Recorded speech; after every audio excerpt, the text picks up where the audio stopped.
Hi everyone, and thank you for joining us for today's postgraduate information session on the MSc Human Rights. My name is Katie and I'll be here for this session to help with any questions that you may have. Before we begin, just a couple of housekeeping notes. So all microphones and cameras are disabled during the session just to ensure that this runs smoothly for everyone, but please do ask any questions that you may have, pop those into the chat box and we'll be answering as many as we can during the Q&A session. I'd also like to let you know that today's session is being recorded, so it will be available on the GCU YouTube page in the coming weeks, so you can watch it back if there's any information you'd like to look back on or share it with others. Now, I'm very pleased to introduce our presenters today. We're joined by a Programme Leader of MSc Human Rights, Dr. Rosalind Parr, and a current student of the Human Rights course, Tabitha. So I'm going to hand over now to Ros, who's going to take us through a short presentation. Thank you, Katie, and hello to everybody. Thank you for joining us on this for this information session. My name is Rosalind Parr, and I'm the Programme Leader on our MSc in Human Rights. So I'm going to tell you a little bit about the programme, just to give you an overview.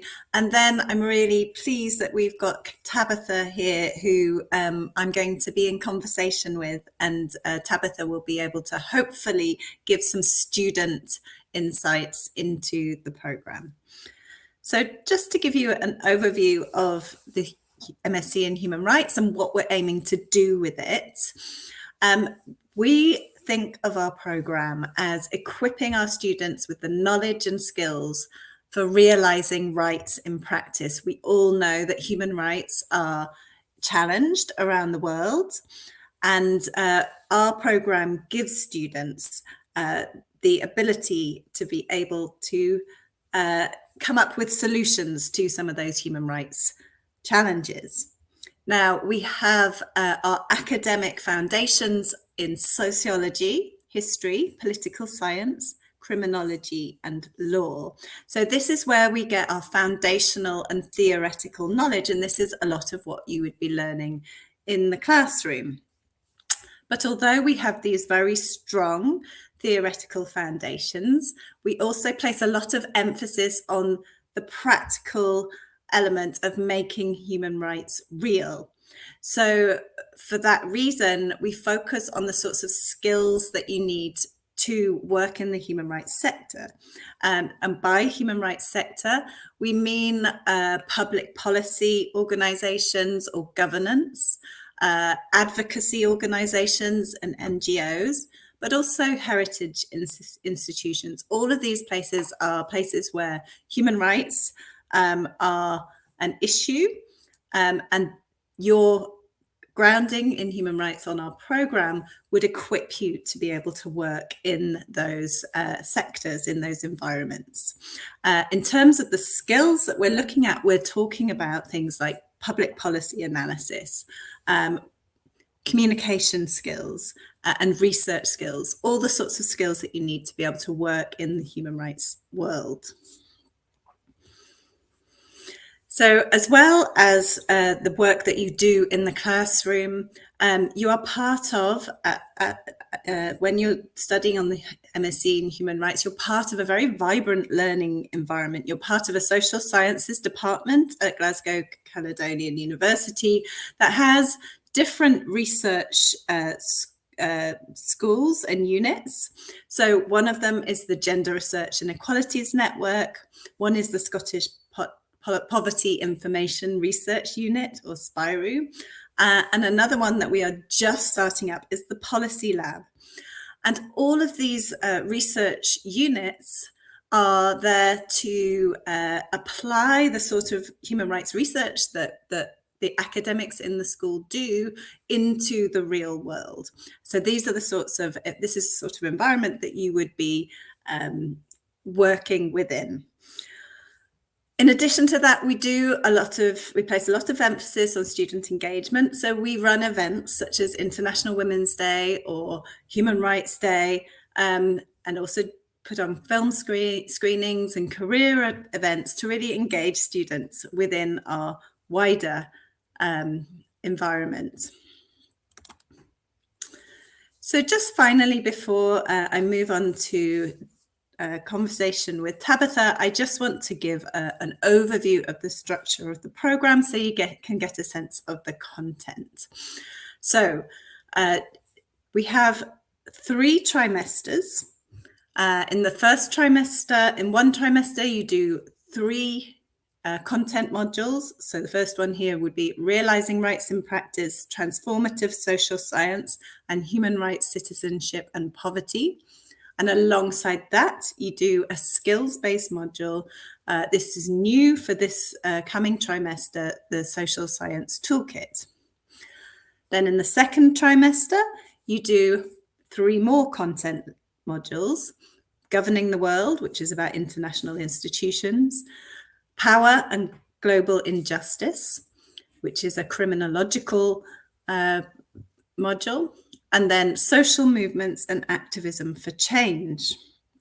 In addition to these content modules, we do another skills-based module, which is called Postgraduate Research Methods, and this is where you learn about research methods. In the final trimester, you would take another skills-based module, Developing Leadership, which will help you develop employability skills. And then finally, you will be taking in this final trimester a master's research project or dissertation in which you are able to research a topic, a human rights topic that is particularly of interest to you. So that is the program structure. I'm now going to move on to being in conversation with Tabitha, because I think probably the best way for you to get an insight into the program is to hear from somebody who is currently studying this program. I'm really pleased, and thank you, Tabitha, for joining us. I was wondering if you could tell us a little bit about yourself and give us some insights into why you chose the MSc in Human Rights. Yeah, brilliant. Thank you so much, Ross. And it's an absolute pleasure to be here just to speak a bit about the program. So I'm Tabitha Nyariki. I'm from Kenya, but I've been in Glasgow in Scotland for the last 10 years. So I currently work in equality, diversity, and inclusion. So I'm very much in the midst of working within the human rights sector. And I also co-founded a nonprofit back home in Kenya called Kosi Africa that works with young people in grassroots communities to help them to be able to get better outcomes in school and reduce the illiteracy levels in Kenya.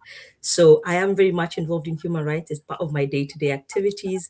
And also out with that, I volunteer with the Scottish Fair Trade Forum, which works with communities around the UK and out with to ensure that we get good farming outcomes for people we work with and trade with within the UK. So human rights really is at the core of what I do every day. And that's why I chose to do the program.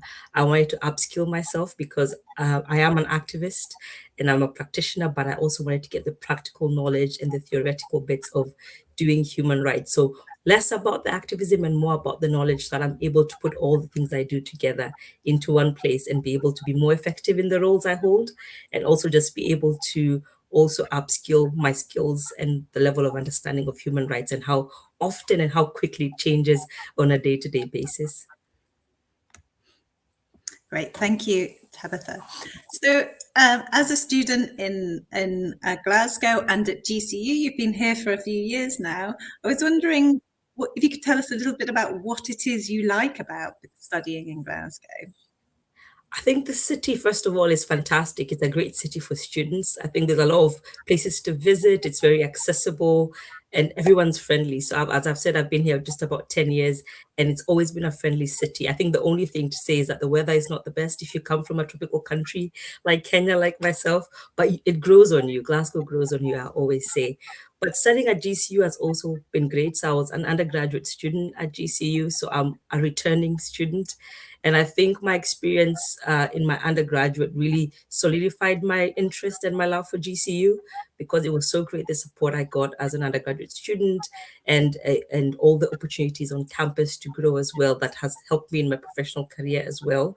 So that really enticed me to come back.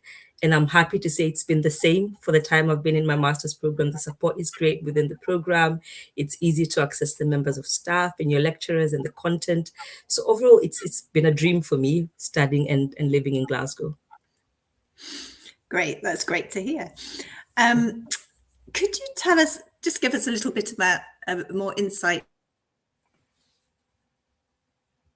into the program itself now? So we've given an overview of the types of modules that students can study. Can you tell us a little bit about how you learn once you are doing those modules on the program? Yeah, no, absolutely. So they are divided into lectures and seminars, which are, so the lectures is when the lecturer comes in front and gives you all the theoretical information, and there's a bit of discussion within the class. And then you are then divided into seminars with your program, where you're given content to read before the week and to prepare for, and discussions, so that you're able to have effective discussions within class. But also in some of the programs, you're able to lead the sessions yourself. So you'll be given the task to go and prepare something to come and share with your classmates. So it gives you a better understanding of the content, but also gives you a chance to have peer learning as well and understand the content from that well. So it's a good divide from listening from the members of staff, but also learning from students, and also you being the teacher, which is really great for practice going forward, because it also just reduces the monotony of sitting in a classroom and being spoken at. So it's quite good, because then it divides throughout the week, and it's engaging because you get to hear from different people every week, and the topics change as well. So it's not the same topic every week, which also is great in terms of keeping you engaged and informed of all the issues that are happening within the human rights section. So no, really good divide between lectures and seminars and peer learning and teaching, and also just group discussions as well. That's great to hear. And for us as a program team, it's really important to us that we have the input from students into our sessions. As you said, students get the opportunity to be a teacher, and we recognize that we have a lot to learn from you, as well as imparting knowledge, in the other direction. Absolutely. And I think because of the breadth of students in my class in terms of sort of their background and also the diversity of where they come from, it also adds a different layer to the discussions, because everyone is coming from an experience from their home country or from their professional background, cultural background, religious background. And it just adds on to the breadth of discussion in the classroom, which is fantastic, I think, for anyone who wants to do human rights. Yeah, absolutely. I was wondering if there was anything in particular that you've enjoyed studying, any particular topic or one particular session that you have done that you've really enjoyed, just to give some insight into the content of the program. I think it will be very hard to narrow. So all of them were quite interesting, and I'm not just saying this because it's a webinar. But to be fair, all the weeks have been really engaging.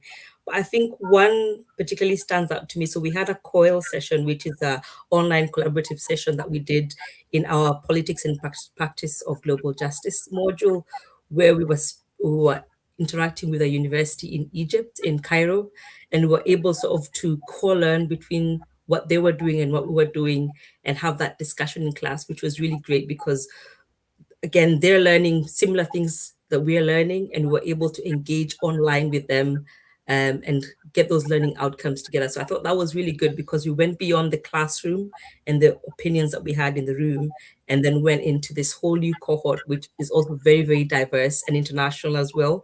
And coming together to discuss these issues was really good, because we had very different ideas, some similar, but it also helped us understand that, depending on how and where you're learning this, it could also affect how you perceive human rights, which is a very interesting thing to think about, because sometimes we think it's a one lens fits all, but depending on the situation and place you are, you could understand different topics quite differently. So I think I really enjoyed that the most, this session.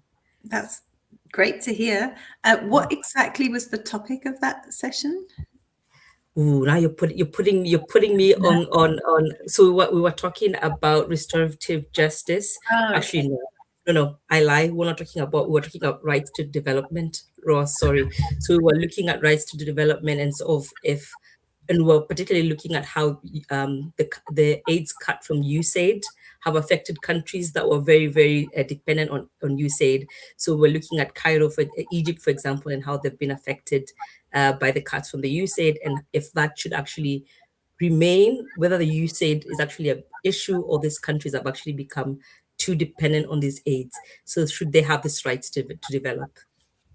Yeah, and Yeah. such an important topic, and it's so current, that you're really engaging with these types of issues that are shaping international politics, shaping the human rights world in an international context as well. Yeah, no, absolutely. So thank you for that insight. So when you're studying, so you've given us some insight there into how you study, the sort of way that studying can be structured. What sort of resources do you have access to when you're studying? So the first and main thing you'll have access to is GCU Learn, which is hosted by Blackboard. So there you'll be able to find all your course content, your module handbook, your assessment handbook as well, and pretty much all the information you need to be successful for your program. You'll also have your reading lists there. So any core reading that you need to do for the module will be on Blackboard.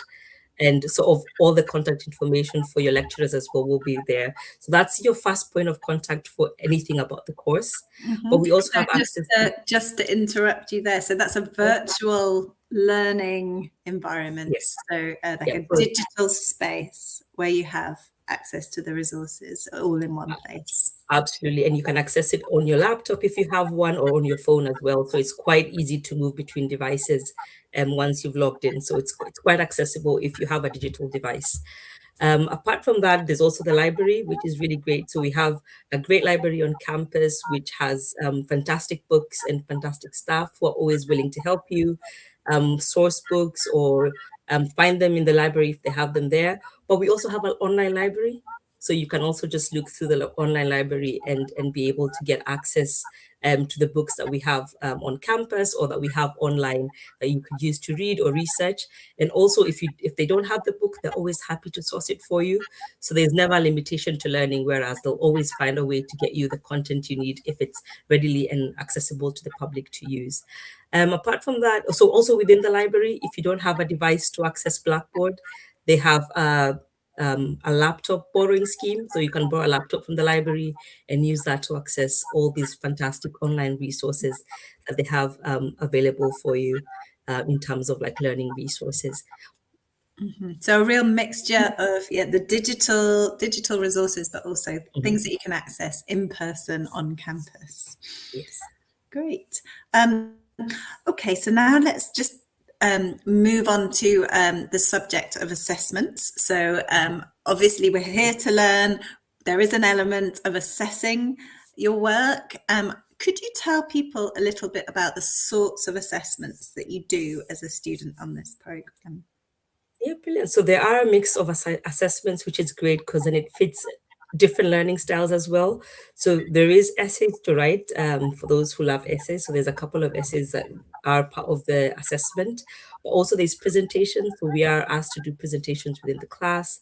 And most of these are group presentations. So they really help with that group dynamic and working as a team to produce a piece of work.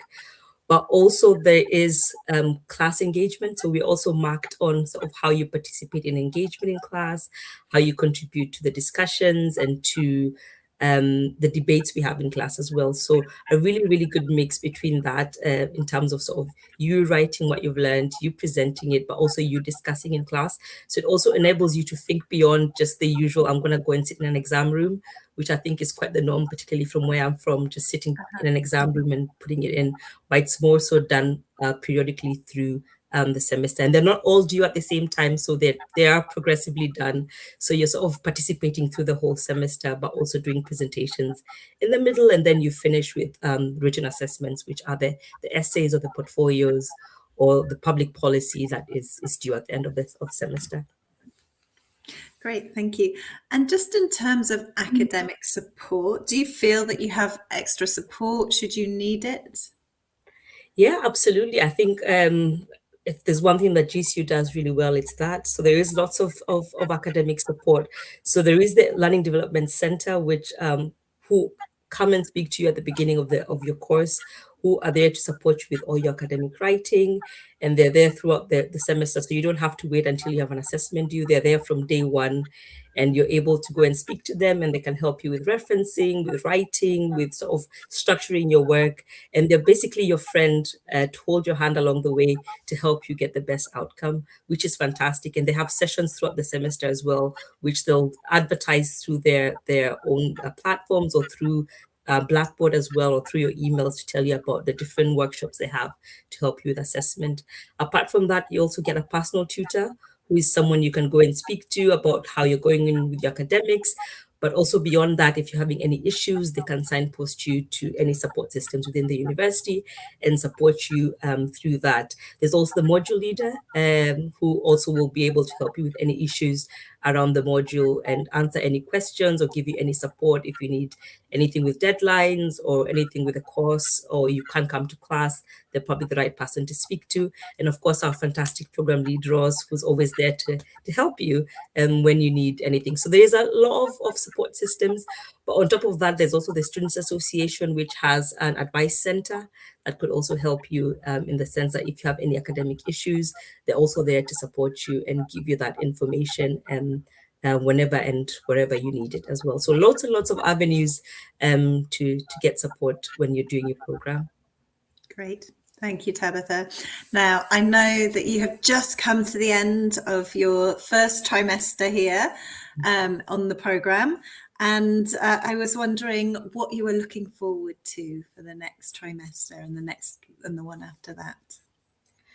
I think I'm just looking forward to learning more. I think it's been a very, very great first semester for me. I didn't know what to expect in the program, and it has been better than I thought it would be. And again, I'm not just saying that because this is a webinar to advertise the program. It is my lived experience. It's been great to learn and to just hear the different perspectives. It's changed how I think about human rights as well, and it's added to my knowledge. But I think what I'm also looking forward to is I've already started thinking about my dissertation at the end. And I'm really looking forward to starting that work on researching and getting that going, because I'm quite interested in something very specific. I'm not going to share here, but I hope that, I'm able to develop that and be able to do that. So that's what I'm really looking forward to the next 2 semesters. And of course, just being done and graduating, to be honest. Yeah. It is a hard task doing a master's. So also looking forward to being done. Yeah. Thank you. And we're looking forward to seeing your dissertation as well, Tabitha. So just in terms of your future career, obviously, in a few short months, then you will be finished with your program. So what do you think the program has done for you in terms of helping you with your future career? No, so as I mentioned earlier, I do work within the human rights sector. So I'm an equality and diversity inclusion professional. So what it's helped me do is learn a lot more about human rights, as I've said. It's helped me understand the theories behind it. Because as I said, I entered into this career as an activist rather than a professional. And now I'm just trying to get that professional credibility behind sort of the work I do. So in terms of my future career, I think it's given me a very good platform to sell myself more as a human rights practitioner, to do better at my job and to be more efficient in terms of the advice I give and how I understand human rights and how I will use it in the future as well. So I do hope to upskill. I hope to probably get a promotion, as we're all hoping to get with this program, and just be able to use the skills I have gotten from the program to better how I do my work out with my EDI stuff, but also within my charity and my volunteering work. So my future career plans is to be a better human rights practitioner using theories that I've learned in the program, but also just being able to use that to propel my career going forward. Thank you. And yeah, we all look forward to seeing how that all pans out. Well, thank you, Tabitha. You've given us loads of insights there into the programme. So unless there are any questions in the chat, and I can't see any at the moment, I think we will draw this session to a close now. Thank you both. Just wanted to thank Roz and Tabitha for your time today, and thank you to anyone who's joined us online. And we had a couple of questions just regarding admissions, which have been answered in the chat. So thank you again both for your time today, and I hope everyone has a great day.